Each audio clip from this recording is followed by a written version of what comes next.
Coming up, police are investigating following the discovery of a body in southern West Virginia.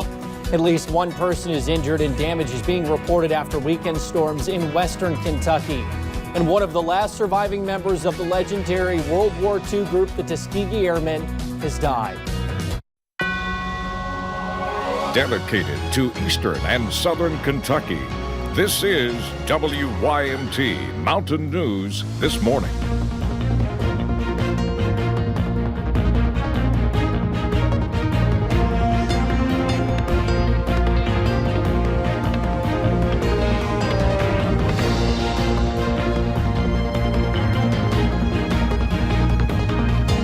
Good morning. It is 6:01 on Monday, June the 24th. I'm Will Puckett. Thank you for tuning in to Mountain News This Morning. Well, for those of you who like to tune in on the weekends, you're probably getting tired of seeing Brandon and I's faces as we are on a long stretch of work. And it's more so struggle for Brandon because he is tracking tons of severe weather that we've seen over the past couple of days. And Brandon, we're expecting to see a cold front today roll into the region that'll bring us some temperature relief for a little bit, but it's going to bring us those rain, winds, and showers that we've seen so much of over the past couple of weeks, really. Yeah, unfortunately, it's going to do just that. But this morning, fairly nice. Let's go to live pinpoint Doppler radar and show you how nice. Clean sweeps here as we go through the first part of your 6 o'clock hour. And a good morning to you. We go on over to temperatures as we head through the first part of your day. We're going to continue to see things again in the upper 60s and low 70s heading out the door. And then, of course, we see that temperature change. I mentioned that a while ago. 10 degrees warmer this time of the day from yesterday in Middlesboro, 13 in Logan. So your day planner is going to feature temperatures in the mid to upper 80s later on today, but we pay for it with those showers and storms this afternoon. I'll have more on that in a few minutes. Will?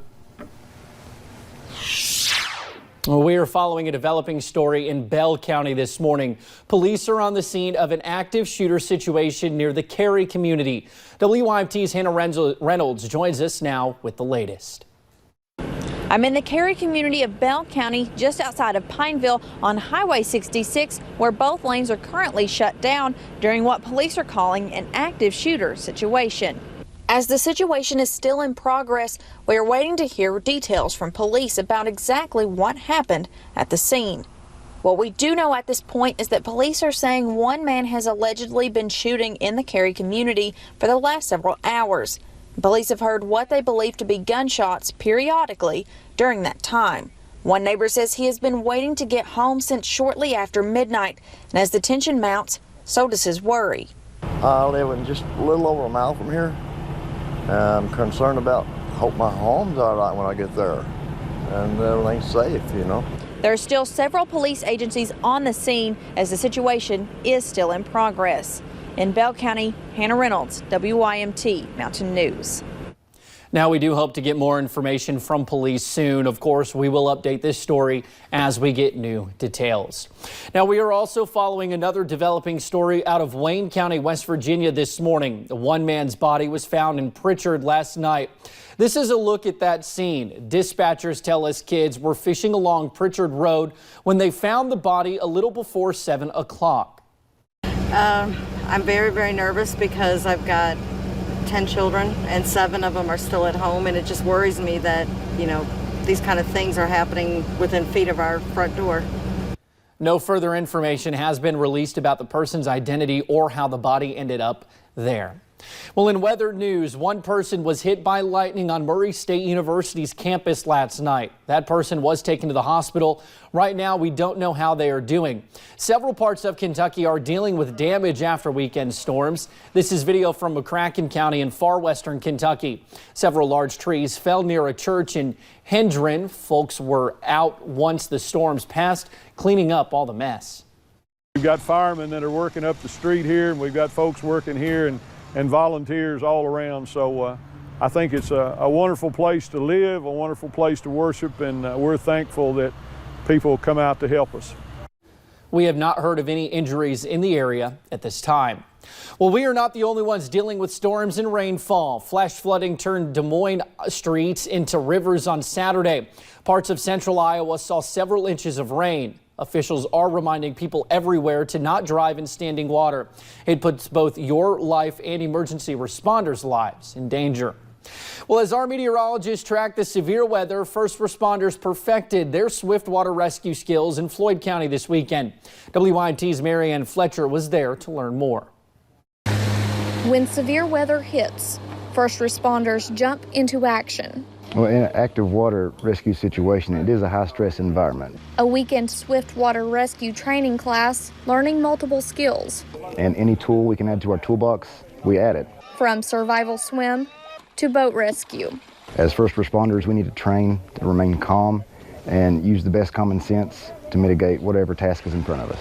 Which is why Nick Potter with the Pikeville Fire Department, along with other agencies, are taking time to learn important techniques. You know, when something goes wrong, people call us. I even tried water crossings, and take it from me, it's not as easy as these guys make it look. You know, even for June, you know, we've had a lot of rain here in the recent weeks. Jennifer Little says one important aspect is urgency. Get them ready because flooding could happen, you know, at any time. Staying up to date with the latest life-saving skills. Here in recent years, we've seen a lot of a rise in flooding and different things like that, so this helps to prepare them. While keeping Eastern Kentuckians safe from the elements. We're just in the business of saving lives. In Floyd County, Marianne Fletcher, WYMT Mountain News. There are 2 more classes this year, one next month and another in September. Well, in other news this morning, a West Virginia man has died after drowning in Florida. Officials with the Panama City Beach Police Department say 59-year-old Jeffrey Sims was the victim. It happened Sunday in the Gulf of Mexico off of Front Beach Road. Police say he was swimming in the Gulf when he may have gotten caught in a rip current. He was pulled from the water but did not survive. We do not know where in West Virginia Sims is from. Well, while we are dealing with soggy conditions here, people out west face the threat of wildfires. A fast-moving fire is forcing people in Roosevelt, Arizona out of their homes. Everyone in the town and nearby areas is leaving as a wildfire gets closer to their community.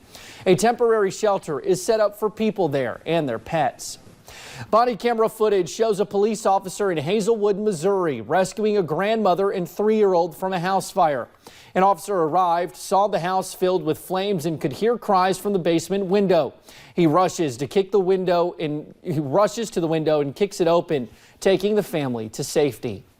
When I knew somebody was right there to help me to get her out there, it's like my whole mood changed. And I'm like, okay, thank you, Lord. Thank you, God. Somebody heard. He pulled the child out first and then with the help of a neighbor got the grandmother out. Everything inside the house burned, but everybody made it out safely. The U.S.-Iran tensions continue to escalate this morning, and President Trump has announced that additional Iran sanctions would be coming later today. CNN's Fred Plitgin is in Tehran with the latest on the story.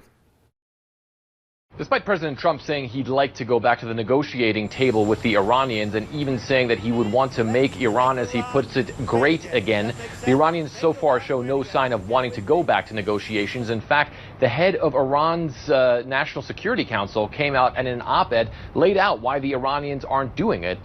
They say that President Trump has not abided by international norms and, as they put it, has portrayed himself like an international racketeer. And the Iranians are saying that they are not going to go back to the negotiating table under pressure. Of course, one of the things that the Trump administration has done is it started the maximum pressure campaign, which the Iranians say they will definitely not go back to the table under those circumstances. In fact, the Iranians say that the U.S.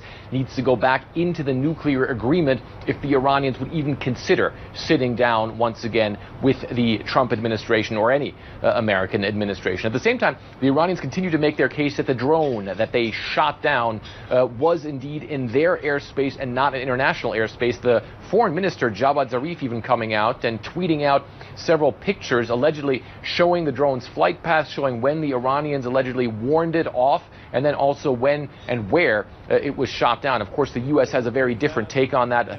The Pentagon saying that the drone was in international airspace when it was shot down and that therefore it was an unprovoked aggression on the part of the Iranians. However, Iran's Council of Experts has come out and thanked Iran's Revolutionary Guard Corps for shooting the drone down, saying that it shows how sophisticated Iran's technology is. They also called it a fiasco for the United States, but at the same time, once again, reiterated that Iran does not want a war with the United States. Fred Plitgin, CNN, Tehran. One of the last surviving members of the legendary Tuskegee Airmen during World War II has died. Retired U.S. Air Force Lieutenant Colonel Robert Friend was 99 years old. His daughter said he died of sepsis. She said he was surrounded by family and friends when he died in California Friday. We are told they called a chaplain, prayed, and when they said amen, he took his final breath.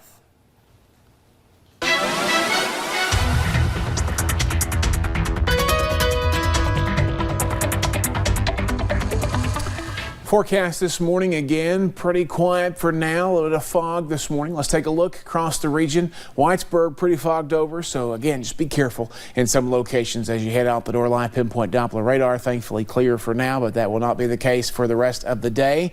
We're going to see those showers and storms pick up early this afternoon and head into the evening hours. Temperatures across the board very mild this morning, 70s across a big chunk of area, but 68 there in Somerset, London at 69, and 66 here in Hazard. Your appcast for today, make sure you keep that handy on your smartphone and your tablet because you'll need that for watches, warnings, and to track that rain later today. You see that pick up between 1 and 2 and hang around through the evening hours. We top out right around 85 today. Will. All righty, well, it's 6:12 and you're watching Mountain News This Morning. More news is on the way. Coming up, as benefits for 9/11 first responders are at risk, one man is spending his final days fighting for their future. And more on what researchers found in the water in one state that could lead to higher instances of cancer.